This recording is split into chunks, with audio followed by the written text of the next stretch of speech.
Hello students, I am Akshay Deshpande and welcome to CET Sankalp. So today we will be going with another chapter from your second year syllabus of biology, and this chapter is evolution, right? So this is mainly coming in your sixth unit, and in this particular unit we will be it's actually a set of what we can say along with the principles of inheritance and variation, molecular basis of inheritance. Then we are having this chapter, that is the evolution, right? So after understanding whole genetics, that is when we study everything in the evolutionary perspective. So for your CET, coming to the point of CET, okay, and also your NEET, right? You for also your NEET examination. Generally, you know what the trend is seen is around 2 questions. In the case of CET, you will expect around 1 question in your CET, right? Yeah, this is what the general tendency I can say regarding based upon the previous questions that I have seen, or the number of questions that have appeared in the examination. So this chapter is a moderate chapter, but however the chapter discusses major concepts of the evolution, such as your Lamarckian theory and also your regular Darwinian theory of evolution, okay, and we will discuss about the also origin of life, how actually life emerged. Some experiments also we will study. We will also study about the evolution of life forms, and we also study for the evidences of evolution and so on. Okay, ಇವೆಲ್ಲ ನಾವು ಈ ಚಾಪ್ಟರ್ನಲ್ಲಿ ಭಾಳ focus ಮಾಡ್ತೀವಿ, ಹೌದಾ? So CET-ಇಂದ ನಾನು ಹೇಳಿದ್ನಲ್ಲ, at least 1 question ಅಂತೂ ಬಂದೇ ಬರುತ್ತೆ, and in your NEET examination at least maximum of around 2 questions you may see in your examination. Okay, so let's begin our discussion on this particular chapter. So the estimated age of the universe is 15 billion years old, 25 billion years old, and 20 million years old, and 10 billion years old, right? So here the answer is actually, if you look into the age of the earth, or age of the earth is around 4.5, right, billion years. The age of the earth is actually what we can say, it is around 4.5 billion years. But however, the age of the universe, okay, the age of the universe, it is around 20 billion years. Okay, that is what we are actually having the whole concept of the age of the universe, right? So based on that, 15 billion years old is not the right answer over here, and okay, this is not the right answer, and 25 billion years old is also not the right answer. 20 million, I think this should be billion. Okay, so there's a printing error over here, typing error. So 20 billion years old, and the last one we are having is the 10 billion years old. Okay, so hence we can say it is a 20 billion. Okay, there's a typing error. Okay, ಸ್ವಲ್ಪ ಟೈಪರ್ ಆಗಿದೆ, confuse ಮಾಡ್ಕೋಬೇಡಿ. ಇದು 20 million ಅಲ್ಲ, ಇದು 20 billion ಇದು, ಹೌದಾ? So the age of the universe is actually 20 billion years old. Okay, ಇದು ಎಲ್ಲಿ ಕಲಿತೀರಾ ಅಂತಂದರೆ, ಮೇಲಿ ನೀವು ಬಿಗ್ ಬ್ಯಾಂಗ್ ಥಿಯರಿ ಎಲ್ಲಿ ಕಲಿತೀರಿ. Okay, in the first part of the chapter, that is origin of ಲೈಫ್ನಲ್ಲಿ ನೀವೇನು ಮಾಡ್ತೀರಾ, that is the big bang theory ಅಂತ ಬರುತ್ತೆ. ಸಾರಿ ಬಿಂಗ್ ಅಲ್ಲ, big bang theory. Okay, so big bang theory ಒಳಗಡೆ ಏನು ಹೇಳ್ತಾರೆ ಅಂತಂದರೆ, there is an explosion. Okay, there is an explosion, and finally what happens, the first gases are actually formed. Okay, that is your hydrogen, and one more we are having is the helium. Okay, hydrogen helium first gases actually formation ಆಗುತ್ತೆ. Later ಏನಾಗುತ್ತೆ ಅಂತಂದರೆ cooling down ಆಗುತ್ತೆ. Cooling down ಆಗಿ temperature ಕಡಿಮೆ ಬಂದ್ಕೊಳ್ಳಿ ಏನಾಗುತ್ತೆ, and also there is clouds. Okay, that is space clouds and gases. Okay, they basically condense ಆಗಿ ನಮ್ಗೆ ಏನು ಫಾರ್ಮೇಷನ್ ಆಗುತ್ತೆ, basically the solar system. Solar ಸಿಸ್ಟಮ್ದಲ್ಲಿ ನಮ್ದು ಪ್ಲಾನೆಟ್ ಬರುತ್ತೆ, that is the earth. We all know this. And age of earth is what, around 4.5 what we can say billion years.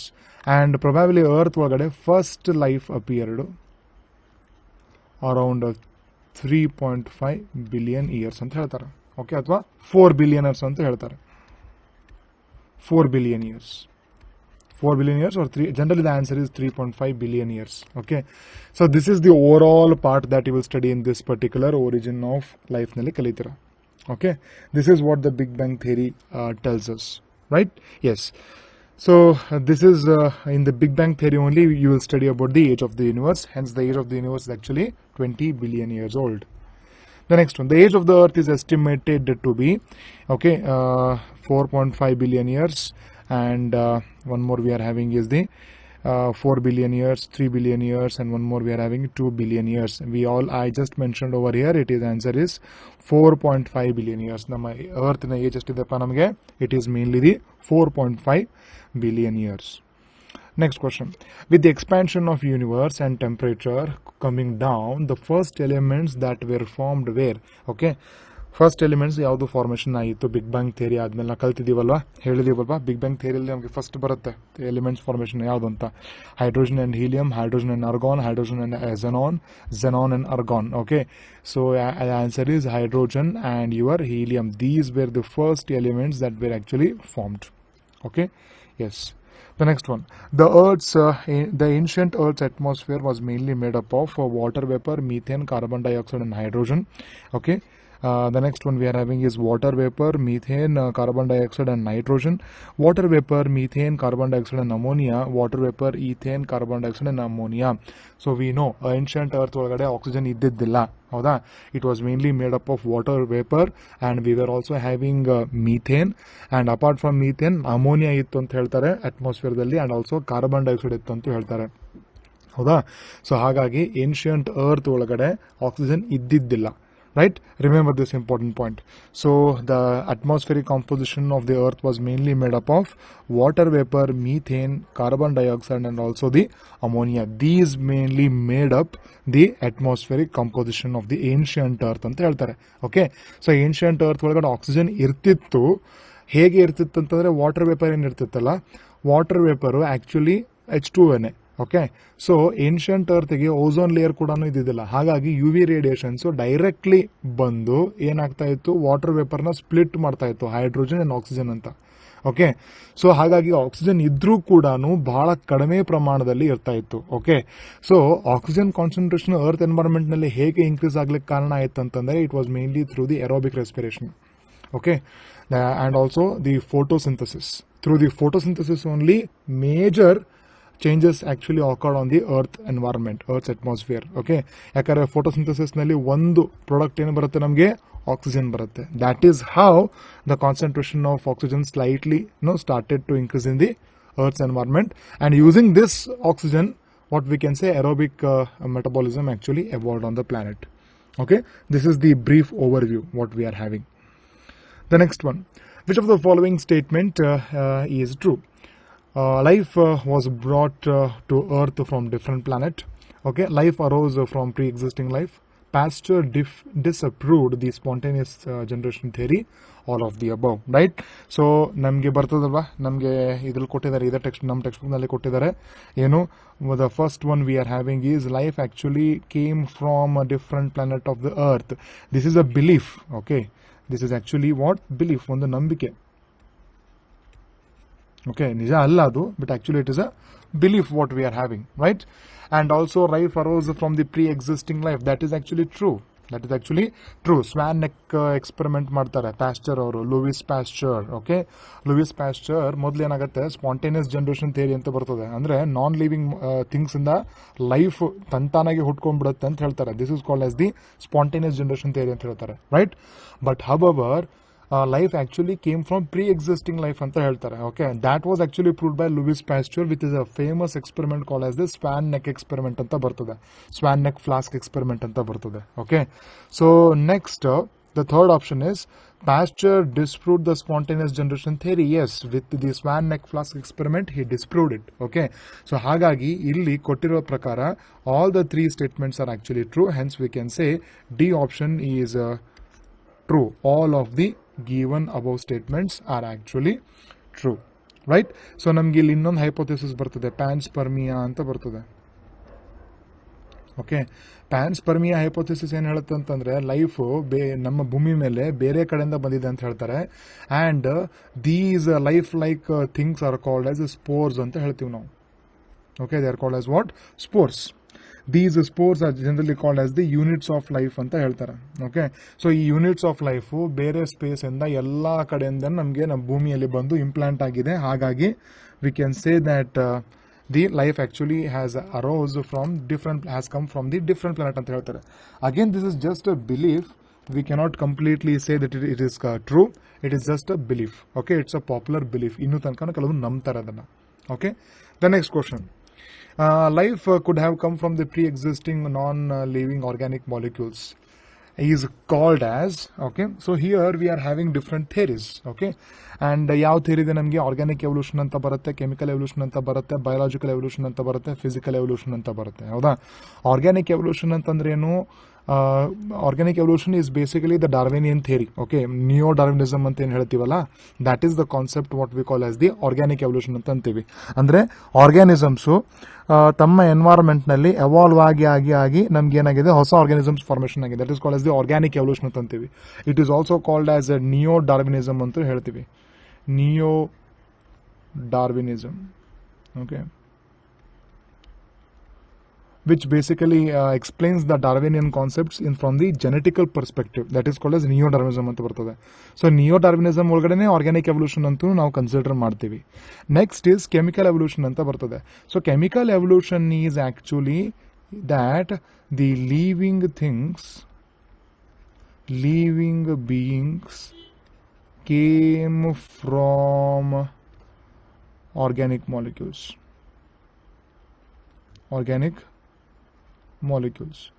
So this is the actual what we can say answer for this particular question. Hence we can say that B is the right answer over here, chemical evolution. Okay, ಅಂದ್ರೆ already ಇರೋಂಥ ಒಂದು non living organic molecules, inorganic molecules ಇಂದ ಏನಾಗಿದೆ, ನಮಗೆ life emerge ಆಗಿದೆ, ಬಂದಿದೆ ಅಂತ ಹೇಳ್ತೀವಿ. So this is called as the chemical evolution ಅಂತ ಹೇಳ್ತೀವಿ. Okay, so once this living cell was formed in the oceans, life actually came in the water. ನೆನಪಿಟ್ಕೊಡ್ರಿ. ಓಕೆ, ಸಮುದ್ರದಲ್ಲೇ ನೀರಿನಲ್ಲೇ ನಮ್ಗೇನಾಯಿತು, ಫಸ್ಟ್ ಲಿವಿಂಗ್ ಬೀಯಿಂಗ್ಸು ಫಾರ್ಮೇಷನ್ ಆಗ್ಲಿಕ್ಕೆ ಶುರು ಆಯಿತು. Okay, so once this particular living cell was formed, it started to what we can say through the course of time evolve ಆಗಿ ನಮ್ಗೆ ಏನಾಗಿದೆ, ಮೋರ್ ಮಲ್ಟಿಸೆಲ್ಯುಲರ್ ಆರ್ಗಾನಿಸಮ್ಸ್ ಫಾರ್ಮೇಷನ್ ಆಯಿತು. ಫ್ರಾಮ್ ಮಲ್ಟಿಸೆಲ್ಯುಲರ್ ನಮ್ಗೇನು ಬಂತು, advanced ಮೆಟಾಜೋವನ್ಸ್ organisms ಕೂಡ ಫಾರ್ಮೇಷನ್ ಆಯಿತು ಅಂತ ನಾವು ಹೇಳ್ತೀವಿ. Okay, so this is mainly about the chemical evolution. Biological evolution ಅಂತಂದ್ರೆ what we can say, it is mainly concerned with our theories. Okay, biological evolution ಅಂತಂದ್ರೆ ನಮಗೆ ಡಾರ್ವಿನಿಯನ್ ಥಿಯರಿ, ಲಾಮಾರ್ಕಿಯನ್ ಥಿಯರಿ ಬರ್ತದೆ, ಅದಕ್ಕೆ ಬಯೋಲಾಜಿಕಲ್ ಎವಲ್ಯೂಷನ್ ಅಂತ consider ಮಾಡ್ತೀವಿ. Okay, finally we are having physical evolution which is there is nothing called as physical evolution. ಇಲ್ಲೇ ಇಲ್ಲ, ಈ term ಇಲ್ಲ. ಹಾಗಾಗಿ this is a wrong one.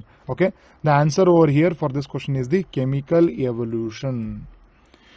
The ancient Earth's environment was recreated by an experiment by S.L. Miller and Charles Darwin, Ernst Mayr and Ledyard Stubbins ಅಂತ ಬರ್ತಾರೆ. Okay, so ಅಂದ್ರೆ ancient earth environment ಅಂದ್ರೆ ಯಾವುದು, ಇಲ್ಲಿ ನಮಗೆ fourth question ಅಲ್ಲಿ ಕೊಟ್ಟಿದೀವಲ್ಲ, water vapour, methane, carbon dioxide, ammonia. Okay, ಇದೆಲ್ಲದನ್ನು ಒಂದು ಎಕ್ಸ್ಪೆರಿಮೆಂಟ್ ನಲ್ಲಿ ರೀಕ್ರಿಯೇಟ್ ಮಾಡ್ತಾರೆ.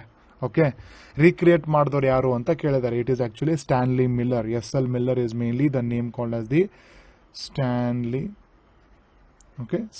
Miller.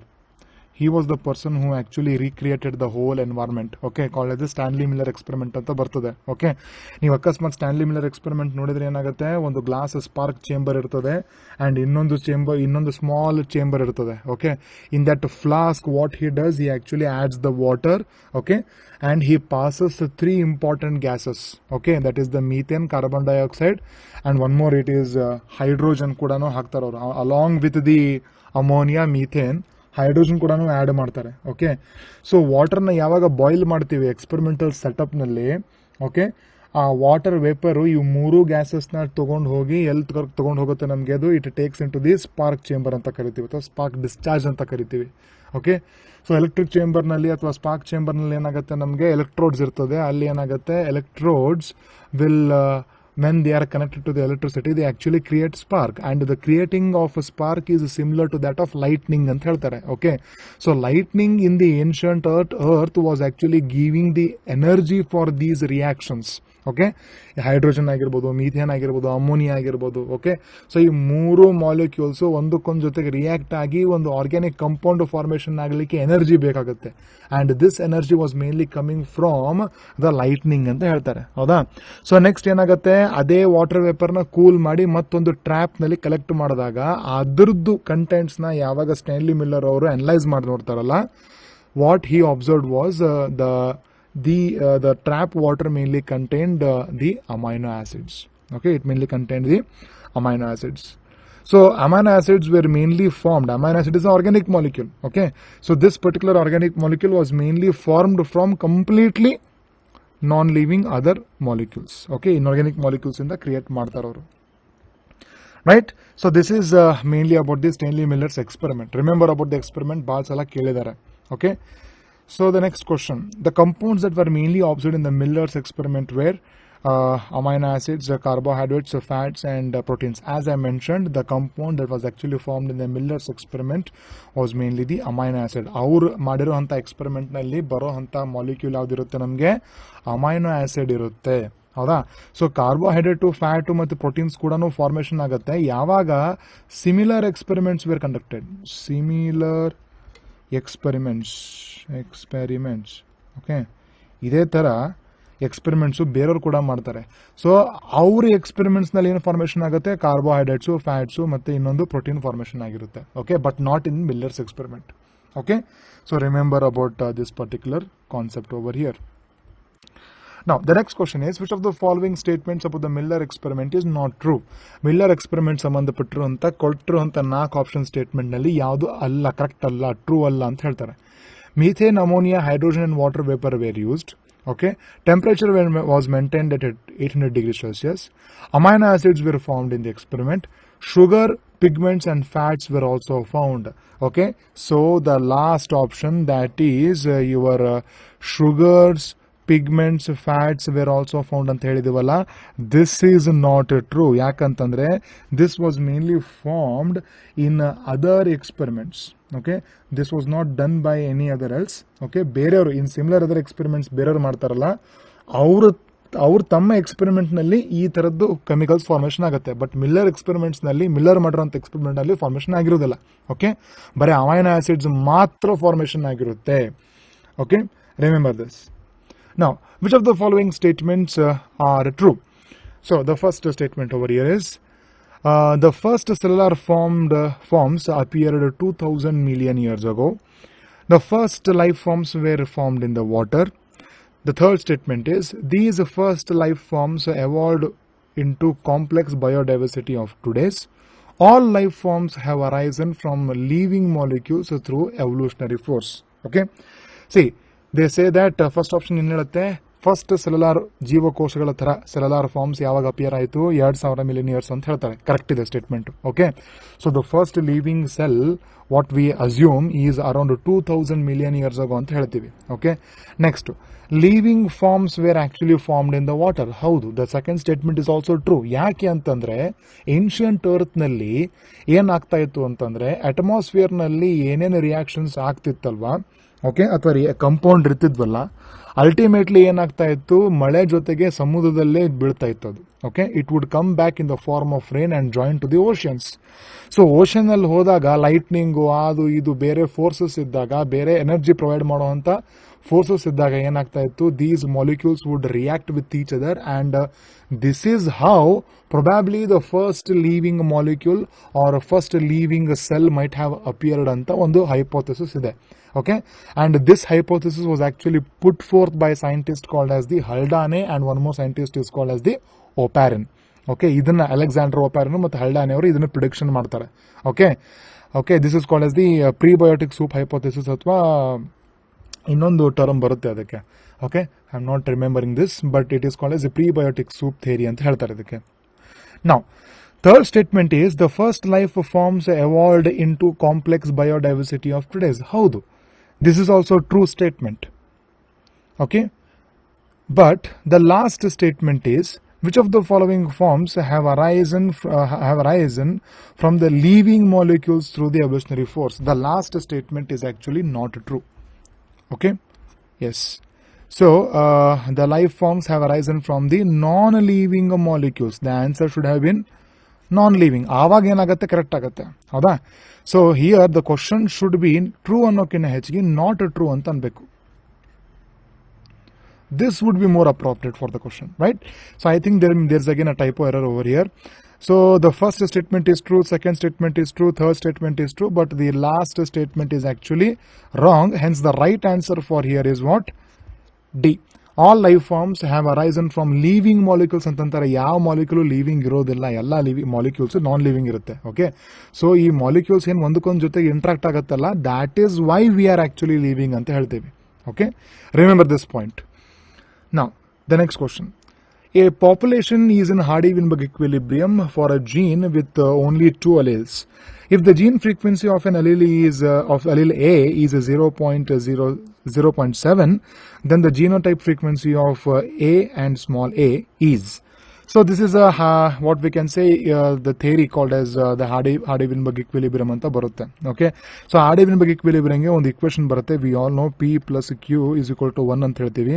ಈ P plus Q is equal to 1 ಹೆಂಗೆ ಬಂತು ಅಂತಂದ್ರೆ, it is mainly from an equation called as the P square plus Q square plus 2PQ ಅಂತ ಹೇಳ್ತಾರೆ.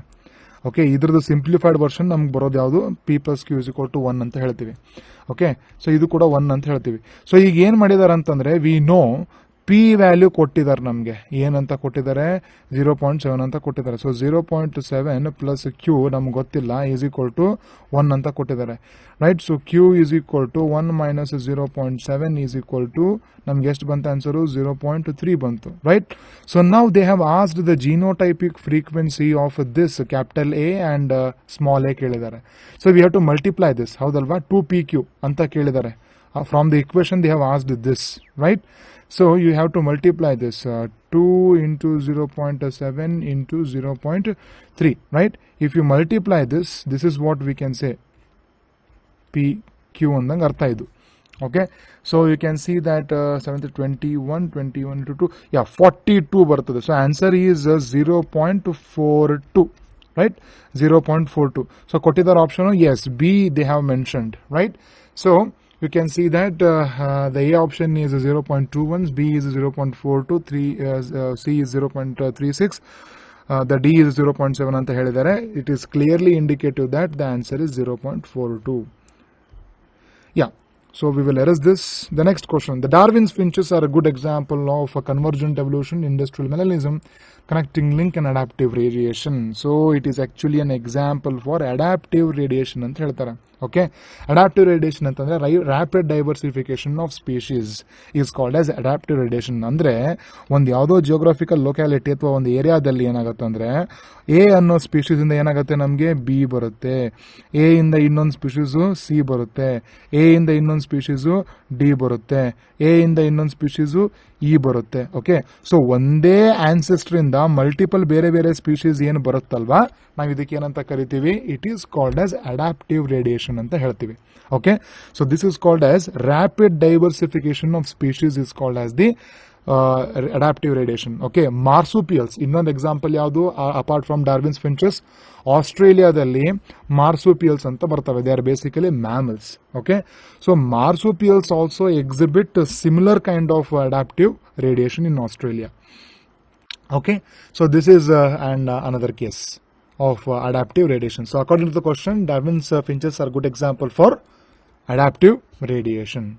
The next question.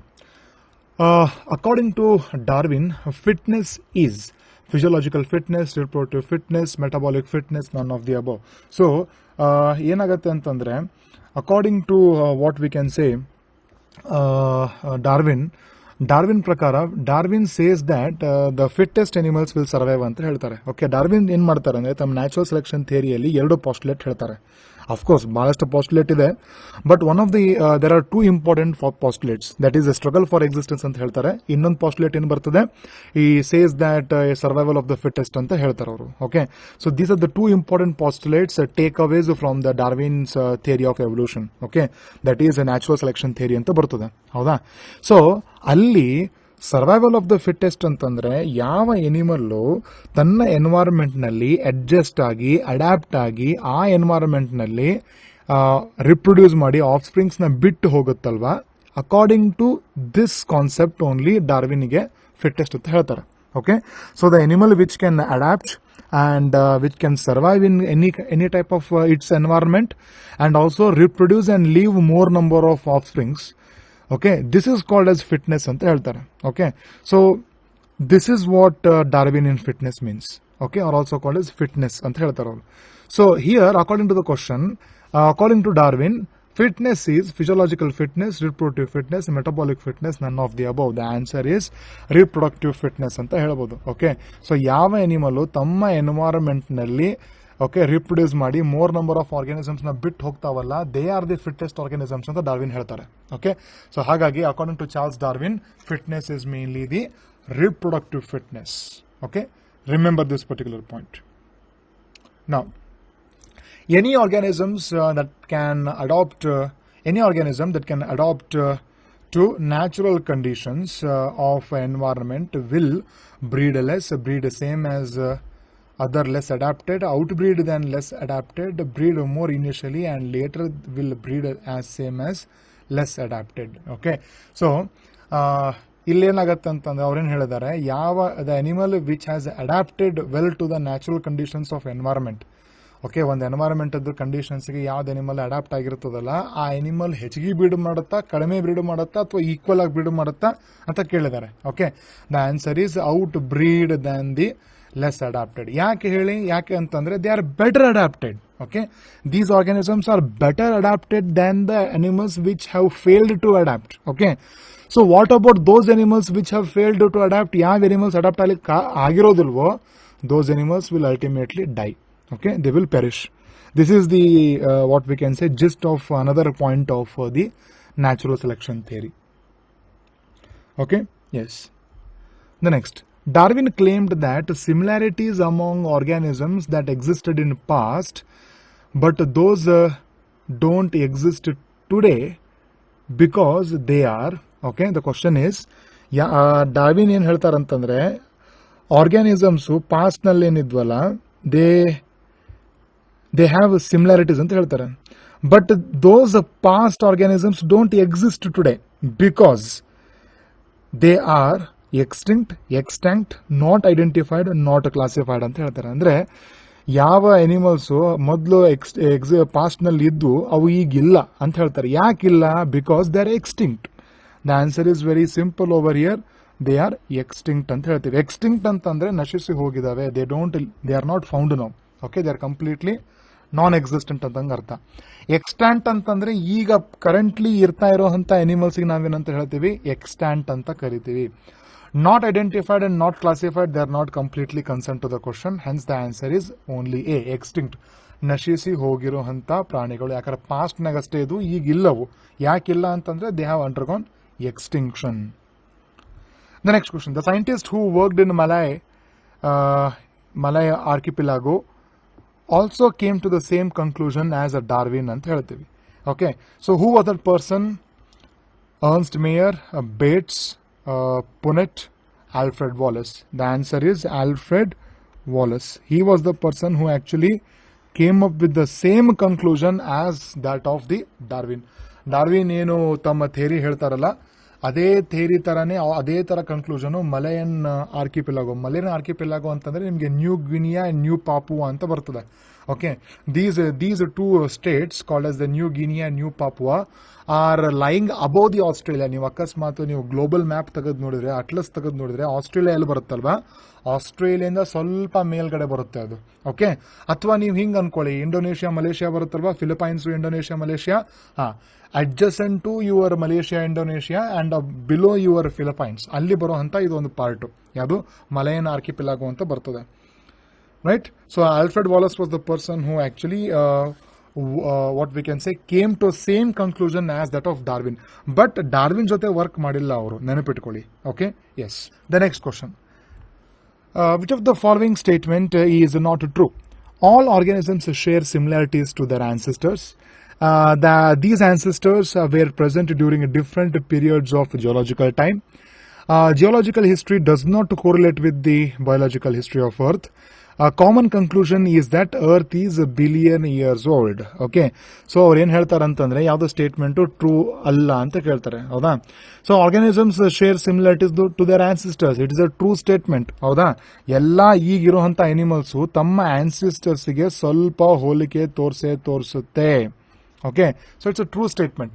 The ancestors were present during different periods of geological time scale. ಹೌದು, ನಿಜ. Okay, ಎಲ್ಲ ಒಂದ್ ಯಾವ್ದೋ animal ಇದೆ ಅಂತಂದ್ರೆ ಅದರದ ಆನ್ಸಿಸ್ಟರ್ ಯಾವುದೋ ಅರ್ತ್ ಬೇರೆ ಟೈಮ್ ನಲ್ಲೇ ಇತ್ತದು. Okay, it is not present now, right? So these ancestors were present at the different periods of time. So the third statement tells us that the geological history does not correlate with the biological history of Earth ಅಂತ ಹೇಳ್ತಾರೆ. No. Okay, geological history actually correlates, doesn't alla, it actually what correlates with the biological history.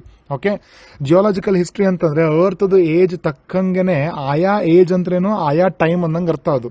Okay, so remember one thing, how do we determine the age of the what we can ಸೇ, ಈಗ ನಾವು earth age 4 billion years ಅಂತ ಹೇಳ್ತೀವಿ ನಾವು, ಹೌದಾ? ಹೆಂಗ್ ಹೇಳ್ತೀವಿ? ಅದ ಹೇಗೆ ಹೇಳ್ತೀವಿ ಅಂತಂದ್ರೆ based upon the radiometric dating ಅಂತ ಹೇಳ್ತೀವಿ. It's called as what? A technique called as the radiometric dating ಅಂತ ಹೇಳ್ತೀವಿ. So the oldest rock that we have found on the earth is around 3.6 to 3.8 billion years old ಅಂತ ಹೇಳ್ತಾರೆ. Okay, so 3.8 billion years old ಇರುವಂತ ನಮ್ ಕಡೆ ಸಿಕ್ಕಿರುವಂತ oldest rock ಇದೆ ಅಂದ್ರೆ probably ಒಂದು 4 ಬಿಲಿಯನ್ ಇಯರ್ಸ್ ಅಂತೂ ಓಲ್ಡ್ ಇದೆ ಅರ್ತ್ ಅಂತ ಒಂದು conclusion, common conclusion we have ಬಂದಿದ್ದೀವಿ ನಾವೀಗ.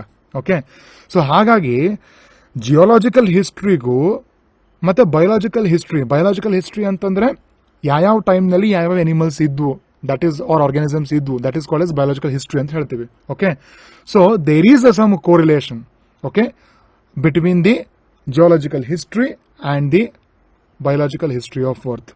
So this is actually not true. This is not true. So C should be our answer. Okay. A common conclusion is that Earth is billion years old. Howdu 4 billion years antivi. It is actually true. Okay. So the third statement, that is the geological history does not correlate with the biological history ಅಂತ ಹೇಳ್ತೀವಲ್ಲ, ಇದು true ಅಲ್ಲ ಅಂತ ಹೇಳ್ತಾರೆ. Actually it is true. There is some correlation with the geological history with the biological history of Earth. Now moving on, we will look into the next question. Which of the following are direct forms of evidence to the evolution? Okay, ಅಂದ್ರೆ ಕೊಟ್ಟಿರುವಂತ 4 option ನಲ್ಲಿ ಯಾವುದು direct evidence ಅಂತ ಹೇಳ್ತೀವಿ ಎವಲ್ಯೂಷನ್ಗೆ, ವಿಕಸನೆಗೆ direct evidence? The first is industrial melanism, next is fossils, stratigraphy, and one more we are having is the radiometric dating. Okay, the answer is fossils. Okay, fossils are direct evidences for evolution. Evolution ಗೆ direct evidence ಯಾವುದು ಅಂತಂದ್ರೆ fossils. Even industrial mechanism is also an example for evolution, evidence for evolution. ಆದ್ರೆ this is what we can say evolution in action ಅಂತ ಹೇಳ್ಬೋದು. evolution in action ಅಂದ್ರೆ ನಾವು ನೋಡಬಹುದು, evolution ಆಗ್ತಾ ಇರೋದನ್ನ ನಾವು ಕಣ್ಣಾರೆ ನೋಡಬಹುದು. Okay, yes, hence it is called as evolution in action, ongoing evolution ಅಂತ ಹೇಳ್ತಾರೆ. ಓಕೆ, ಸೊ ಇಂಡಸ್ಟ್ರಿಯಲ್ ಮೆಲನಿಸಮ್ ಅಂತ ಹೇಳ್ತೀವಿ ಅದಕ್ಕೆ. So industrial melanism is also direct evidence, but not direct form of evidence, it is an indirect form of evidence. Okay, yes, so directly generally we consider fossil as the direct form of evidence. The next question we are having is, a fossil found in a layer of rock strata. How do we determine the age of the fossil? stratigraphy, 3D imaging, radiometric dating, and one more we are having NMR scanning. The answer is radiometric dating. Okay, ನಮಗೆ ಯಾವುದೋ ಒಂದು ಅರ್ಥದು ಸ್ಟ್ರಾಟಾದಲ್ಲಿ ನಮ್ಗೆ ಅಕಸ್ಮಾತ್ ಒಂದು fossil ಸಿಕ್ಕಿದೆ ಅಂತಂದ್ರೆ ಆ ಸ್ಟ್ರಾಟಾನಲ್ಲಿ ಇರೋಂಥ ರಾಕ್ ಸ್ಯಾಂಪಲ್ನ ನಾವೇನು ಮಾಡ್ತೀವಿ, ರೇಡಿಯೋಮೆಟ್ರಿಕ್ ಡೇಟಿಂಗ್ ಅಂತ ಮಾಡ್ತೀವಿ. ಕಾರ್ಬನ್ ಡೇಟಿಂಗ್ ಅಂತ ನೀವು ಕಾಮನ್ಲಿ ಕೇಳಿರಬೇಕು. Okay, that is how we determine the age of the what we can say fossil. ಅಂದ್ರೆ ಯಾವ ರಾಕ್ ನಲ್ಲಿ ಸಿಕ್ಕಿರುತ್ತದಲ್ವ fossil, if we determine the age of that particular rock, it is we can conclude that ಆ rock ನಲ್ಲಿ ಸಿಕ್ಕಿದೆ ಅಂತಂದ್ರೆ even the fossil age ಕೂಡ ಅಷ್ಟೇ ಇದ್ದಿರಬೇಕು ಅಂತ ನಾವು ಒಂದು ಕನ್ಕ್ಲೂಷನ್ಗೆ we can come. Right, radiometric dating ಅಂತ ಹೇಳ್ತೀವಿ ನಾವು ಅದಕ್ಕೆ. ಕಾರ್ಬನ್ ಡೇಟಿಂಗು ಮತ್ತೆ ಪೊಟ್ಯಾಷಿಯಂ ಡೇಟಿಂಗ್ ಅಂತ ಈ ತರ ಬೇರೆ ಬೇರೆ ಮೆಥಡ್ಸ್ ಬರುತ್ತೆ ನಮಗೆ. So this is mainly about the fossil age. The next question, during embryological development, okay, the stages are common to all vertebrates. However, this was later disproved by Ernst Mayr, Ernst Haeckel, Charles Darwin, Carl Ernst von Baer. Okay, so there is one famous scientist called as the Ernst Haeckel ಅಂತ ಬರ್ತಾರೆ. ಅವ್ರು ಏನ್ ಮಾಡಿದಾರೆ ಅಂತಂದ್ರೆ ಆಂಟೋಜನಿ ರಿಕ್ಯಾಪ್ಚುಲೇಟ್ಸ್ ಫೈಲೋಜನಿ ಅಂತ ಒಂದು famous phrase ಕೊಟ್ಟಿದ್ದಾರೆ. ಅಂದ್ರೆ ಯಾವುದೇ ವರ್ಟಿಬ್ರೇಟ್ ಅದು ಅರ್ಲಿಯೆಸ್ಟ್ ಡೆವಲಪ್ಮೆಂಟ್ ಆಗ್ತಿರ್ತದಲ್ವಾ, when you observe the earliest developmental stages are embryonic stages, they are very much similar ಅಂತ ಹೇಳ್ತಾರೆ. ಎಲ್ಲಾ ಎನಿಮಲ್ಸ್ ಎಲ್ಲಾ ವರ್ಟಿಬ್ರೇಟ್ ಅದು ಫಸ್ಟ್ ಸ್ಟೇಜ್ ಡೆವಲಪ್ಮೆಂಟ್ ಸೇಮ್ ಇರ್ತದೆ. Only during the last particular stage what happens, they take their respective species based development ಅಂತ ಹೇಳ್ತಾರೆ. Okay, so this was very famous and was very accepted widely by many people. But however, one scientist called as the Carl Ernst von Baer, okay, he was the person who actually disproved this. Tappu anta helidore yaru, Carl Ernst von Baer. He was the scientist who actually disproved this. Okay, so the answer over here is D. The next one. If two organs are functioning is different, apparent is also different. Functioning is different and also, sorry, not apparent, it is appearance. Not what we can say. Appearance ಮಾಡೋಣ. Sorry, small typography error ಆಗಿದೆ. ಅದು ಸಣ್ಣ spelling mistake ಆದರೂ ಸಾಕು, power point presentation ಒಂದು auto correct ಮಾಡ್ಕೊಂಡ್ಬಿಡ್ತದೆ ಅದು. Okay, so spelling mistake ನಾನು intentionally ಮಾಡ್ತಾ ಇಲ್ಲ, ರಿಮೆಂಬರ್ ದ್ಯಾಟ್. ಸ್ವಲ್ಪ ಟೈಪಿಂಗ್ ಮಾಡಬೇಕಾದ್ರೆ ಅದು ಆಲ್ಫಾಬೆಟ್ಸ್ ಹಿಂದೆ ಮುಂದಾಗಿರುತ್ತೆ, ಹಾಗಾಗಿ ಅದೇನು ಮಾಡುತ್ತೆ, ಅದು ಆಟೋ ಕರೆಕ್ಟ್ ಮಾಡಿಬಿಡ್ತದೆ. ನೀವು ವಾಟ್ಸ್ಆ್ಯಪ್ನಲ್ಲಿ ಆವಾಗ ನೋಡ್ತಿರಲ್ವಾ ಆಟೋ ಕರೆಕ್ಷನ್, ಆ ಥರ ಆಟೋ ಕರೆಕ್ಷನ್ ಆಗಿ ಅಪರೆಂಟ್ ಆಗಿಬಿಟ್ಟಿದೆ. Actually it is appearance. Okay, yeah, sorry for that. If two organs are functioning is different, appearance is different, but their underlying structures in those organs are same, then it is analogous, homologous, homoplasy, and one more we are having is the none of the above. Okay, so we know what are homologous organs and what are analogous organs. Analogous organs ಅಂದ್ರೆ ನೋಡ್ಲಿಕ್ಕೆ same ಇರುತ್ತೆ, ಕೆಲಸನೂ same ಇರ್ತದೆ, but however common ancestor ಇಂದ ಬಂದಿರೋದಿಲ್ಲ. They are called as analogous organs ಅಂತ ಕರಿತೀವಿ. But the organs which are different in their appearance, ನೋಡ್ಲಿಕ್ಕೆ ಬೇರೆ ತರ ಇರ್ತದೆ, ಫಂಕ್ಷನಿಂಗ್ ಕೂಡ ಡಿಫ್ರೆಂಟ್ ಇರ್ತದೆ. Okay, and they but however they are derived from a common ancestor and underlying structures are same. Okay, so ಒಳಗಡೆ ಇರುವಂತ ಸ್ಟ್ರಕ್ಚರ್ಸ್ ನ ನೀವು ಅನಾಟಮಿಕಲಿ ನೋಡಿದಾಗ ಸೇಮ್ ಇರ್ತದೆ. They are called as homologous organs ಅಂತ ಕರಿತೀವಿ. ಸೊ ಹಾಗಾಗಿ based upon here the statement we can say it is homologous organs. Okay, homoplasy is another same term for analogous. ಅನಲಾಗಸ್ಗೆ ಸಮಾನಾರ್ಥಕ ಪದ ಅಂತ ಹೇಳ್ತೀವಿ.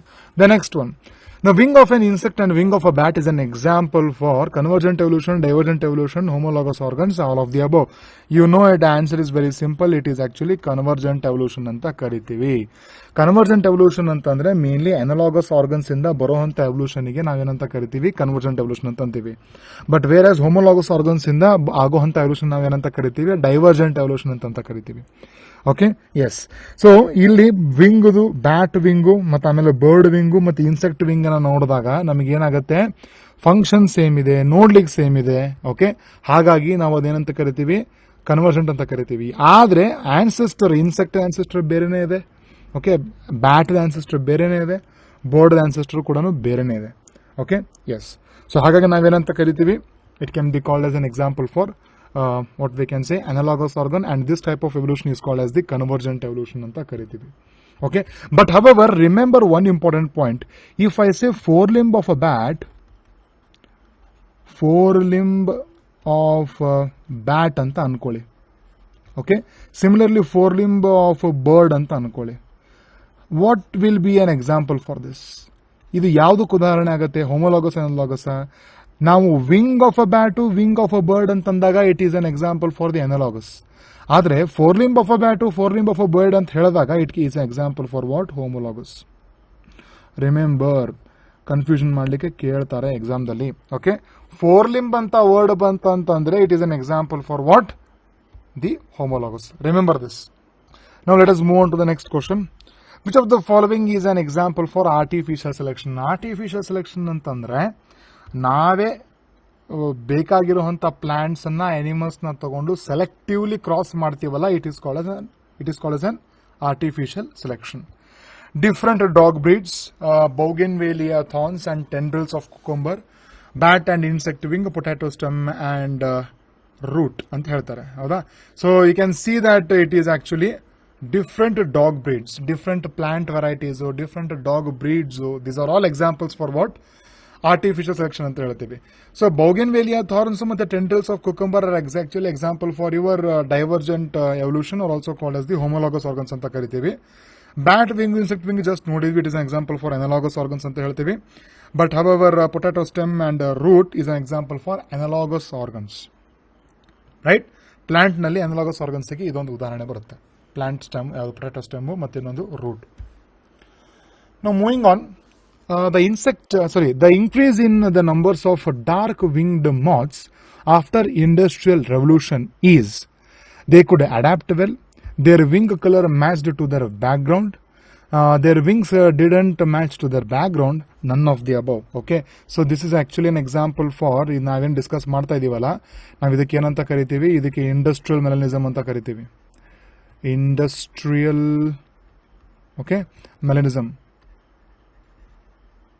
ನಿಮಗೆ ಗೊತ್ತಿರೋ ಹಾಗೆ 1850ನೇ ಇಸ್ವಿಯಲ್ಲಿ ಮೊದಲು ಲೈಟ್ ವಿಂಗ್ಡ್ ಮಾತ್ಸ್ ಪಾಪ್ಯುಲೇಷನ್ ಹೆಚ್ಚಿಗೆ ಇರುತ್ತೆ, but dark winged moths population ಕಡಿಮೆ ಇರುತ್ತೆ. ಯಾಕೆ ಅಂತಂದ್ರೆ light winged moths they can adapt well ಅನ್ನೋಕ್ಕಿಂತ ಹೆಚ್ಚಿಗೆ ಯಾವ ಏರಿಯಾದಲ್ಲಿ ಇರ್ತಿರ್ತದಲ್ಲ ಅಲ್ಲಿ ಲೈಕನ್ಸ್ ಪಾಪ್ಯುಲೇಷನ್ ಚೆನ್ನಾಗಿರುತ್ತೆ. ಲೈಕನ್ಸ್ ಪಾಪ್ಯುಲೇಷನ್ ಚೆನ್ನಾಗಿರೋದ್ರಿಂದ the wing colour of the what we can say moth and the lichen actually matches. So ಹಾಗಾಗಿ ಯಾವಾಗ this insect, that is the moth, is sitting on the bark of the tree with the lichens, match ಆಗುತ್ತೆ background ಮತ್ತೆ wing colour. It could easily escape from the eyes of the predator. ಆದ್ರೆ dark wing ಏನಾಗುತ್ತೆ, ನಮಗೆ contrast create ಆಗುತ್ತೆ, easily ಎದ್ದು ಕಾಣುತ್ತೆ. ಹಾಗಾಗಿ predators can selectively pick those and eat those moth species, right? So after the industrial revolution ಏನಾಗುತ್ತೆ ಅಂತಂದ್ರೆ carbon ಹೆಚ್ಚಿಗೆ ಆಗೋದ್ರಿಂದ ಎನ್ವೈರನ್ಮೆಂಟ್ ನಲ್ಲಿ ನಮಗೆ these lichens started to die. Okay, because they don't survive in a polluted environment, lichens. ಹಾಗಾಗಿ the bark became dark background in colour and now this favoured the dark winged moth rather than the light winged moth. Okay, ಹಾಗಾಗಿ the B option we can say it is a right answer over here. Okay, that is B, that their wing color matched well to their background. Okay, so the discussion based mele we can say that B is our right answer over here. Okay, next question. Which of the following statements is true? Industrialization caused the light wing moths to increase in the number? No. Industrial revolution ಆಗೋದ್ರಿಂದ ಏನಾಗುತ್ತೆ, light wing population ಕಡಿಮೆ ಆಗುತ್ತೆ, ಹೆಚ್ಚಿಗೆ ಆಗೋದಿಲ್ಲ. Prior to industrialization, the melanic forms were less in number. Yes, true. Okay, melanic forms ಅಂದ್ರೆ dark winged forms ಗೆ ನಾವೇನಂತ ಕರಿತೀವಿ? ಡಾರ್ಕ್ ಕಲರ್ ವಿಂಗ್ ಇರುವಂತ ಮಾತಿಗೆ ನಾವೇನಂತ ಕರಿತೀವಿ? ಮೆಲನಿಕ್ ಫಾರ್ಮ್ಸ್ ಅಂತ ಕರಿತೀವಿ. ಇಟ್ ಇಸ್ ಟ್ರೂ, ಕಡಿಮೆ ಇರುತ್ತೆ number. The number of the melanic forms were less in rural parts of the England where the industrialization did not occur. True. This is also an important observation. ಏನಾಗುತ್ತೆ ಅಂತಂದ್ರೆ cities ನಲ್ಲಿ industrialisation ಆಗೋದಕ್ಕೆ ಏನಾಗುತ್ತೆ, ಅಲ್ಲಿ dark winged number ಹೆಚ್ಚಿಗೆ ಆಗುತ್ತೆ, okay, light winged ಕಡಿಮೆ ಆಗುತ್ತೆ. ಆದರೆ ರೂರಲ್ ಪಾರ್ಟ್ಸ್ ಅಂದರೆ ಹಳ್ಳಿಗಳಲ್ಲಿ ಏನಾಗುತ್ತೆ, ಇಂಗ್ಲೆಂಡದ ಹಳ್ಳಿಗಳಲ್ಲಿ ಸ್ಮಾಲ್ ಸಬರ್ಬನ್ ಪಾರ್ಟ್ಸ್ನಲ್ಲಿ ಏನಾಗುತ್ತೆ ಅಂದರೆ ಅಲ್ಲಿ ಇಂಡಸ್ಟ್ರಿಯಲೈಸೇಷನ್ ಇನ್ನೂ ಅಷ್ಟು ಆಗಿರೋದಿಲ್ಲ. ಆಗ್ಲಾರ್ದಕ್ಕೆ ಏನಾಗುತ್ತೆ, ನಮಗೆ ಅಲ್ಲಿ ಲೈಟ್ ವಿಂಗ್ಡ್ ಪಾಪ್ಯುಲೇಷನ್ ಮೊತ್ತದ್ದು ಹೆಚ್ಚಿಗೆ ಇರುತ್ತೆ compared with the dark winged. Okay, so we can say that the third point is actually true. The number of light winged forms didn't decline after the industrial revolution. No, this is not true. They actually decline. The last one is natural selection worked in directional selection anta bartade. Okay, so natural selection alli ಮೂರು ತರ ಬರ್ತದೆ. ಒಂದು what we can say stabilising selection, direction selection, disruptive selection ಅಂತ ಬರ್ತದೆ. Okay, ಯಾವಾಗ ಒಂದು extreme form ಬರೇ ಒಂದು ಥರದ ಕ್ಯಾರೆಕ್ಟರ್ನ ನೇಚರ್ ಫೇವರ್ ಮಾಡುತ್ತಲ್ಲ, it is called as directional selection ಅಂತ ಕರಿತೀವಿ. ಓಕೆ, ಅಕಸ್ಮಾತ್ ಇಂಟರ್ಮೀಡಿಯೇಟ್ ಕ್ಯಾರೆಕ್ಟರ್ನ ಏನಾದ್ರು ನೇಚರ್ ಸೆಲೆಕ್ಟ್ ಮಾಡ್ತಾ ಇದೆ ಅಂತ ನಾವೇನಂತ ಕರಿತೀವಿ, it is called as the stabilising selection ಅಂತ ಕರಿತೀವಿ. ಆದರೆ ಇಂಟರ್ಮೀಡಿಯೇಟ್ ಕ್ಯಾರೆಕ್ಟರ್ಸ್ನ ಬಿಟ್ಟು ಓಕೆ ಹೋಮೋಸೈಗೋಟ್ ಕ್ಯಾರೆಕ್ಟರ್ನ ಅಕಸ್ಮಾತ್ ಏನಾದರೂ ನೇಚರ್ ಸೆಲೆಕ್ಟ್ ಮಾಡ್ತಾ ಇದೆ ಅಂದ್ರೆ ನಾವೇನಂತ ಕರಿತೀವಿ, it is called as disruptive selection ಅಥವಾ ಡೈವರ್ಸಿಫೈಯಿಂಗ್ ಸೆಲೆಕ್ಷನ್ ಅಂತ ಕರಿತೀವಿ. Right, so the fifth statement is actually true. Natural selection worked in the directional selection ಅಂತ ಹೇಳ್ತಾರೆ. It is actually true. ಅಂದ್ರೆ ಒಂದು ಕ್ಯಾರೆಕ್ಟರ್ ಅಂದ್ರೆ ಲೈಟ್ ವಿಂಗ್ ಇದ್ದಿದ್ದು ಏನಾಗ್ತಾ ಇದೆ, ನೆಕ್ಸ್ಟ್ ಮೂವ್ಮೆಂಟ್ ಏನಾಗ್ತಾ ಇದೆ ನಮಗೆ through the course of time, the dark winged character is actually being favoured. Okay, so this the statement is actually true. Direction selection ನಮ್ಗೆ ಇನ್ನೊಂದು ಎಕ್ಸಾಂಪಲ್ ಯಾವ್ದು ಬರುತ್ತೆ ಅಂತಂದ್ರೆ, we are having pesticide resistance ಏನಿದೆಲ್ಲ, it is also an example for directional selection. Okay, antibiotic resistance, pesticide resistance is also an example for directional selection. Right, so ಹಾಗಾಗಿ according to this we can say that second statement, third statement and one more we are having is the fifth statement is true. So we can say the D answer is right answer over here. Statements are true.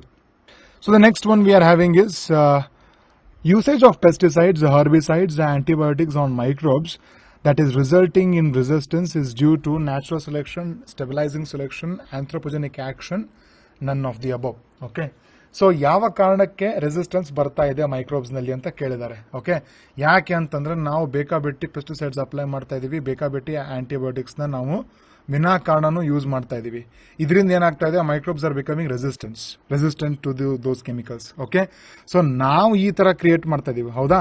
So hence we can say it is mainly the anthropogenic action ಅಂತ ಕರಿತೀವಿ. ನಾವು ಮನುಷ್ಯರು ಮಾಡ್ತಾ ಇರೋದ್ರಿಂದ ಈ ತರ result ಬರ್ತಾ ಇದೆ. Okay, so hence our C is our right answer over here. The next question, which of the following statement is actually true? Evolution is a goal directed process. No, it is a random process. ಯಾವಾಗ್ಲೂ ಒಂದು ಯಾವುದೋ ಹೀಗಾಗಬೇಕು, this should be the result ಅಂತ ಅನ್ನೋ ತರ ಇರೋದಿಲ್ಲ evolution. It just randomly occurs. Okay, natural selection theory is a theory that tries to explain the evolution. Yes, it is a theory that tries to explain the evolution. Evolution is not based on chance event. No, it is based on chance event. ಹಾಗಾಗಿ ಈ statement ತಪ್ಪು. Mutation results in doesn't result in evolution ಅಂತ ಹೇಳ್ತಾರೆ. Actually mutation results in evolution. Okay, so ಹಾಗಾಗಿ even this statement is also not true. Okay, so hence we can say only the B statement is the right answer over here. Hence it is the true statement. The next question, if adaptive radiation occurs more than once in an isolated island or geographical area, then it is divergent evolution, convergent evolution, parallel evolution, none of the above. It is convergent evolution. ಅಕಸ್ಮಾತ್ adaptive radiation ಒಂದೇ ಏರಿಯಾದಲ್ಲಿ more than once ಆಗುತ್ತೆ ಅಂತಂದ್ರೆ it is an example or it is it's called as the convergent evolution ಅಂತ ನಾವು ಹೇಳ್ಬೋದು. ಇದಕ್ಕೆ example ಯಾವುದು? Evolution of marsupials and mammals in the Australia. Okay, this is an example for convergent evolution. More than once ಆಗಿದೆ ಅಂತ ಹೇಳ್ತಾರೆ. ಯಾಕಂದ್ರೆ ಮಾರ್ಸುಪಿಯಲ್ಸ್ಗೂ ಮತ್ತು ಆಸ್ಟ್ರೇಲಿಯನ್ ಮ್ಯಾಮಲ್ಸಿಗೂ ಓಕೆ ವೆರಿ ಮಚ್ ಸಿಮಿಲರ್ ಇದೆ ಅಂತ ಹೇಳ್ತಾರೆ. Similarities are very much. Right, and it is just a chance similarities. Hence, we can call it as a convergent evolution. The next question: branching descent and natural selection are the two key ideas of Lamarckian theory of evolution, molecular evolution, chemical evolution, Darwinian theory of evolution. It is Darwinian theory of evolution ಅಂತಾರೆ. ಅಂದ್ರೆ A species ಇಂದ ಒಂದು B ಬಂತು, B species ಇಂದ branch ಆಗಿ C ಬಂತು, C ಇಂದ ಏನಾಯ್ತು ನಮಗೆ ಮತ್ತೆ ಡಿ ಬಂತು. ಓಕೆ, ಸಿ ಇಂದ ನಮ್ಗೆ ಇನ್ನೊಂದು ಬ್ರಾಂಚ್ ಆಗಿ ನಮಗೆ ಇ ಬಂತು ಅಂತ ಅನ್ಕೊಳ್ರಿ. Okay, this is called as branching descent ಅಂತ ಕರಿತೀವಿ. Okay, and natural selection. Natural selection ಅಂದ್ರೆ nature selects the fittest. That is what the statement can be said about the natural selection. ಇವೆರಡು key ideas ಯಾರದರಲ್ಲಿ ಬರ್ತದೆ, ಯಾವ ಥಿಯರಿಯಲ್ಲಿ ಬರುತ್ತೆ ಅಂತ ಕೇಳಿದ್ದಾರೆ. ಲಮಾರ್ಕಿಯನ್ theory ಬರೋದಿಲ್ಲ. ಲಮಾರ್ಕಿಯನ್ ಥಿಯರಿಯಲ್ಲಿ ನಮಗೆ ಯೂಸ್ ಅಂಡ್ ಡಿಸ್ಯೂಸ್ ಥಿಯರಿ ಬರುತ್ತೆ, theory of inheritance of acquired characters ಬರುತ್ತೆ. ಓಕೆ, ಮಾಲಿಕ್ಯುಲರ್ ಎವಲ್ಯೂಷನ್ ಅಲ್ಲ, ನೆಕ್ಸ್ಟ್ ಕೆಮಿಕಲ್ ಎವಲ್ಯೂಷನ್ ಕೂಡ ಅಲ್ಲ. ಹಾಗಾಗಿ the last option we are remaining is having is the Darwinian theory of evolution. Right? So that is the right answer over here. The next question. Which of the following statements are true? Okay. So Darwin was influenced by Lamarck. Individuals, if reproduce maximally, the population will grow exponentially. Populations are stable in size and natural resources are unlimited. According to Darwin, variations are not inherited. Okay. So ಇಲ್ಲಿ ಏನು ಹೇಳ್ತಾರೆ, first option ಯಾವಾಗಲೂ we can say that Darwin was influenced by Lamarck ಅಂತಂತಾರೆ. No, he was influenced by Thomas Malthus. Okay, Malthus work ಇಂದ ಬಹಳ influence ಆಗ್ತಾರೆ ಅವರು. ಹೌದಾ? Next, if individuals reproduce maximally the population will grow exponentially. ಹೌದು, true. ಈ point ಅನ್ನ first ಹೇಳಿದವರು ಥಾಮಸ್ ಮಾಲ್ಥೂಸೇ ಹೇಳಿರ್ತಾರೆ. ಓಕೆ, ಅದನ್ನ ಪಾಯಿಂಟ್ ನ ತಗೊಂಡು ಡಾರ್ವಿನ್ ಅವರು ತಮ್ಮ ಥಿಯರಿಗೆ ಹಾಕೋತಾರೆ. Okay, so B statement is actually true. Right? The next statement we are having is populations are stable in size and natural resources are unlimited. No, population size stable irutte nija, ಆದರೆ resources are always what? Limited. Unlimited ಇರಕ್ಕೆ ಸಾಧ್ಯನೇ ಇರೋದಿಲ್ಲ. Okay, according to Darwin, variations are not inherited, it is actually inherited. ಹಾಗಾಗಿ D statement should false ಇದೆ, C statement is also false. Okay, so hence the only right answer over here we are having is the B. Individuals, if reproduce maximally, populations will grow exponentially. B is the right answer. Next question. A single step mutation leading to speciation is called as a founder effect, saltation, branching descent, natural selection. Okay, mechanism of evolution ನೋಡಿರಬೇಕಲ್ವಾ chapter ನಲ್ಲಿ, ಇಲ್ಲಿ ಬರುತ್ತೆ. Hugo de Veris, a scientist called as Hugo de Veris. Hugo de Veris, right? ಇವರು ಬರ್ತಾರೆ, ಇವ್ರು ಹೇಳ್ತಾರೆ ಸಾಲ್ಟೇಷನ್ theory ಹೇಳ್ತಾರೆ.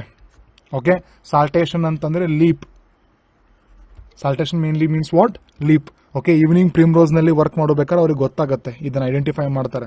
Okay, ಒಂದು ಸಣ್ಣ ಮ್ಯೂಟೇಷನ್ ಆದ್ರೆ ಸಾಕು, ಇದೇ ಮ್ಯೂಟೇಷನ್ ಅಕಸ್ಮಾತ್ ಇನ್ಹೆರಿಟ್ ಆಗಿ ಪಾಪ್ಯುಲೇಷನ್ ನಲ್ಲಿ ಸ್ಪ್ರೆಡ್ ಆಗ್ತಾ ಹೋಯ್ತು ಅಂತಂದ್ರೆ through reproduction, it will leads to speciation. What is speciation? Formation of new species is called as the speciation. Right? So this is mainly about the 32nd question. Hence the answer is saltation. The next question. Select the correct statements. Microbial experiments show the pre-existing advantageous mutations when selected will result in observation of new phenotypes. Over few generations, this would result in speciation. Neanderthal fossils represent human relative. In 1938, a fish caught in the South Africa happened to be a coelacanth, lobe-finned fish, which thought to be the extinct. These animals evolved into first amphibians, living both on land and water. Lichens cannot be used as water pollution indicators. Can be used as a water pollution indicators. Alfred Wallace, a naturalist, worked in Malay archipelago. Okay. Had come to similar conclusion on natural selection reached by Darwinism. Okay, so ಇದಕ್ಕೆ ನೀವೇನ್ ಮಾಡಬೇಕು, ಸ್ವಲ್ಪ text book ಓದ್ ನೋಡ್ರಿ. ನಿಮ್ಗೆ ಏನಾಗುತ್ತೆ, ಒಂದು experiment ಕೊಟ್ಟಿದ್ದಾರೆ, A bacteria B bacteria culture ಮೀಡಿಯಾದಲ್ಲಿ ಬೆಳೆಸ್ತಾರೆ. ಓಕೆ, ಸೊ ಒಂದ್ ಯಾವ್ದೋ ನ್ಯೂಟ್ರಿಯೆಂಟ್ ನಾವು ಅಕಸ್ಮಾತ್ ಎರಡೂ ಬ್ಯಾಕ್ಟೀರಿಯಾಗೂ ನಾವು ಕಡಿಮೆ ಕೊಟ್ವಿ ಅಂತಂದ್ರೆ ಒಂದು bacteria A species better adapt ಆಗುತ್ತೆ. Okay, it can survive in less nutrients also, but B bacteria it cannot survive. Okay, ಹಾಗಾಗಿ we can say that A is more fitter than the B bacteria, right? So Neanderthal fossils is actually a human evolution ಬರ್ತದೆ, it is actually related to humans. Okay, and next to coelacanth ಅಂತ ಬರ್ತದೆ, Latimeria sholomne, scientific name is Latimeria sholomne ಅಂತ ಬರ್ತದೆ. ಹೌದಾ? South ಆಫ್ರಿಕಾದಲ್ಲಿ ಕಂಡು ಬಂದಿರುವಂತಹ ಒಂದು fish, it was thought to be extinct, but actually it is a living fossil. Even today it is found in the Indian oceans. Okay, So lichens can be used as water pollution indicators. No, it is used as the air pollution indicators. Alfred Wallace, okay, worked in the Malay archipelago and reached the same conclusion as Darwin. Yes, we know that. Okay, so except fourth statement, ಇದೊಂದು statement ಬಿಟ್ರೆ ಉಳಿಕಿದ ಎಲ್ಲಾನು ನಮ್ಗೆ ಏನದೆ correct answer ಇದೆ, correct statement ಇದೆ. Okay, so here the options are 1 and 2, 1, 2, 3 and 5. Next we are having is C, 3 and 4, and last is 4 and 5. The answer is B, 1, 2, 3 and 4. All except the fourth statement, all other are true. The next, which of the following statements about the life forms is not true? Jawless fish evolved around 350 million years ago, and seed and few plants existed 320 million years ago. Ichthyosaurus was a terrestrial reptile. T-Rex was 20 feet in height and was a carnivore reptile. Okay, so T-Rex ಗೊತ್ತಿರಬೇಕಲ್ಲ, Jurassic Park ನೋಡಿದೀರಾ ಅಂದ್ರೆ ಗೊತ್ತಾಗತ್ತೆ ನೋಡ್ರಿ. Okay, that is it is ಅದು 20 feet in height. It is actually true, and carnivore ಇತ್ತದು. Okay, so Ichthyosaurus was a terrestrial ಅಂತ ಹೇಳ್ತಾರೆ. No, it is actually aquatic. Okay, ನೀರಿನಲ್ಲಿ ಕಂಡು ಬರುವಂತ, ಸಮುದ್ರದಲ್ಲಿ ಇರುವಂತ ಒಂದು ರೆಕ್ಟೈಲ್ ಇತ್ತದು. ಹಾಗಾಗಿ the C option is not true, hence this is the answer over here. Okay, ಇದೇ ಆನ್ಸರ್ ನಮಗೆ. Seed and few plants existed 320 million years ago. True ಅದ ಇದು. And also jawless fish actually came into existence around 350 million years ago. That is also our right answer. Okay, so ಈ numbers ನೀವು text book ನ ನೋಡ್ಕೋಬೇಕಾಗುತ್ತದೆ, ನೆನಪಿಟ್ಕೊಳ್ಳೇಬೇಕು. There is no other way. Moving on. Following is a diagrammatic representation of operation of natural selection in different traits. Which of the following options correctly identifies the three graphs A, B and C? Okay, so ಇಲ್ಲಿ ನಿಮಗೆ natural selection ಒಂದು graph ಕೊಟ್ಟಿದ್ದಾರೆ. ಈ graph ನೋಡ್ಕೊಂಡು ನೀವೇನ್ ಮಾಡಬೇಕು, ಹೇಳಬೇಕು ಇದು ಯಾವುದು ಅಂತ ಹೇಳಬೇಕು, ಇದು ಯಾವ್ದು ಅಂತ ಹೇಳಬೇಕು, ಇದು ಯಾವ್ದು ಅಂತ ಹೇಳಬೇಕು.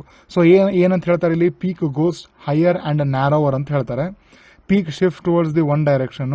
ಪೀಕ್ 2 ಪೀಕ್ಸ್ ಫಾರ್ಮ್ ಅಂತ ಹೇಳ್ತಾರೆ. ನಾವು ಅಗಾಳೆ ಡಿಸ್ಕಸ್ ಮಾಡಬೇಕಾದ್ರೆ ನಾವು ನ್ಯಾಚುರಲ್ ಸೆಲೆಕ್ಷನ್ 3 ತರ ಬರುತ್ತೆ ಅಂತ ಹೇಳಿದ್ವಿ ನಿಮಗೆ ನಾನು. Okay, so intermediate characters are favoured and only one type of character is favoured and homozygotes are favoured ಅಂತ ಹೇಳಿದ್ದೆ ನಾನು ನಿಮಗೆ. ಹೌದಾ? ಸೊ ಹಾಗಾಗಿ based on that if you look into the graph, ಈ ಗ್ರಾಫ್ ನಿಮ್ಮ ಟೆಕ್ಸ್ಟ್ ಬುಕ್ ನಲ್ಲಿ ಕೂಡ ಇದೆ. This is an example for stabilising. Okay, and this is an example for your directional. Okay, and this is an example for your disruptive or diversifying.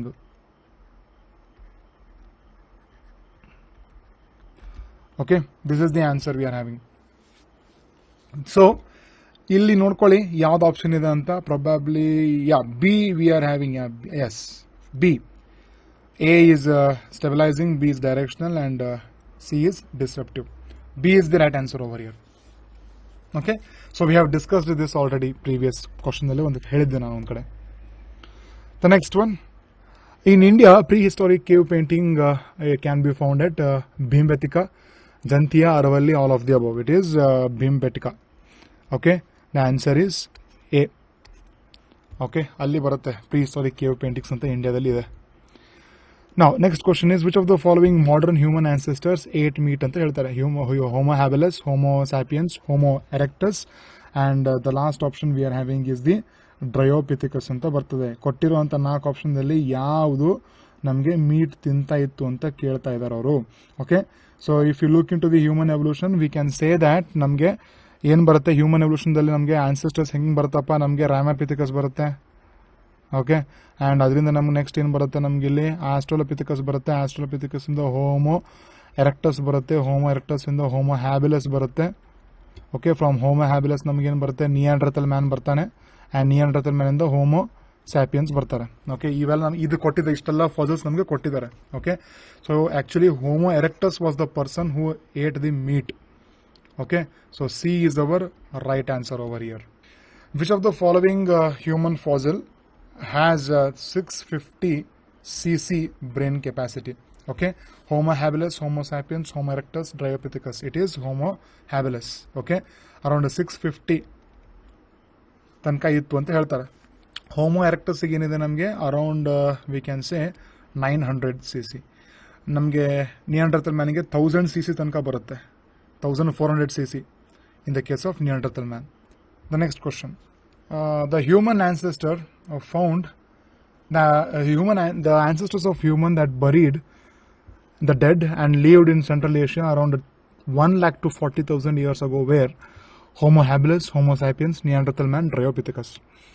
Okay, so it is actually the Neanderthal man. Neanderthal man ಏನು ಮಾಡ್ತಾ ಇದ್ರು ಅಂತಂದ್ರೆ ಕೇವ್ನಲ್ಲಿ ಅಡ್ಕೋತಾ ಇದ್ರು. Okay, they actually ಕೇವ್ನಲ್ಲಿ hide out ಮಾಡ್ಕೋತಾ ಇದ್ರು. ಅವ್ರದ್ದು ಸ್ವಂತ ಟ್ರೆಡಿಷನ್ ಅಂತ ಇರ್ತಾ ಇತ್ತು. Even they had some vocal communication also ಅಂತ ಹೇಳ್ತಾರೆ. Okay, and they had a brain capacity of around 1400 cc ಕೂಡ ಇತ್ತು. ಓಕೆ, ನೆನಪಿಟ್ಕೊಳ್ಳಿ, ರೈಟ್? ಸೊ ಸೊ ನಮಗೆ ಹ್ಯೂಮನ್ ಎವಲ್ಯೂಷನ್ನಲ್ಲಿ ಏನೇನು ಫಾಸಿಲ್ಸ್ ಬರ್ತದಲ್ಲ, ಎಲ್ಲ ಫಾಸಿಲ್ಸ್ದು ಅದರದ್ದು ಟ್ರೇಟ್ಸು ನೆನಪಿರಬೇಕು. ಪಕ್ಕಾ ಮ್ಯಾಚ್ ದ ಫಾಲೋವಿಂಗ್ ಕೇಳ್ತಾರೆ. ಓಕೆ, ಅಥವಾ which of the following statements is true or not true ಅಂತ ಕೇಳ್ತಾರೆ ನಿಮಗೆ. Remember this. The next question, select the incorrect match from the given option. Homo habilis, their brain capacities were between 650 to 800 cc. Okay. Homo erectus, it was a fossil discovered in Java in 1891, about 1.5 million years ago. Neanderthal man, they used hides to protect their body and buried their dead. Ramapithecus arose in Africa and moved across the continents and developed into distinct races ಅಂತ ಹೇಳ್ತಾರೆ. No. Okay, incorrect match ಇರೋದು ರಾಮಪಿಥೆಕಸ್. Okay, ರಾಮಪಿಥೆಕಸ್ actually ಆಫ್ರಿಕನ್ನಲ್ಲಿ ಬಂದಿಲ್ಲ ಅದು. Okay, ಆಫ್ರಿಕನ್ನಲ್ಲಿ ಬಂದಿರೋದು ಯಾವ್ದು actually homo sapiens ಅಂತ ಹೇಳ್ತಾರೆ. Homo sapiens, right? Homo sapiens ಏನಾಗಿದ್ದಾರೆ ಅಂದರೆ 75,000 10,000 ವರ್ಷಗಳ ಹಿಂದೆ ಬಂದರು ಅಂತ ಹೇಳ್ತಾರೆ. And they came actually in Africa. Okay, so ಆಫ್ರಿಕಾಯಿಂದ ಸ್ಪ್ರೆಡ್ ಆಗಿ ಬೇರೆ ಬೇರೆ ಕಡೆ ಎಲ್ಲ ಕಡೆನೂ ಏನಾಗಿದ್ದಾರೋ ಸೆಟ್ಲ್ ಆಗಿದ್ದಾರೆ ಅಂತ ಹೇಳ್ತಾರೆ.